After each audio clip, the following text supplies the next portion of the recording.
The Statistics Canada report found that of the more than 4,000 people incarcerated in 2021 to 2022, 2,118 were on remand awaiting sentencing or additional court appearances.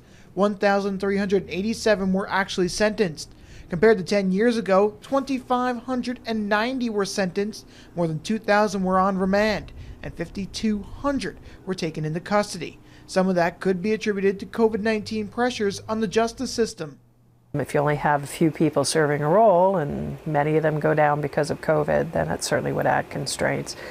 But especially amongst the judiciary themselves, where we only have so many of them. A national trend shows a dive in incarcerations for 2020 being almost a third less than they were a decade ago. But it's a worrying statistic. Shakir Rahim from the Canadian Civil Liberties Association said COVID-19 restrictions created remand hesitancy during the early parts of the pandemic, which wasn't as prevalent in 2022.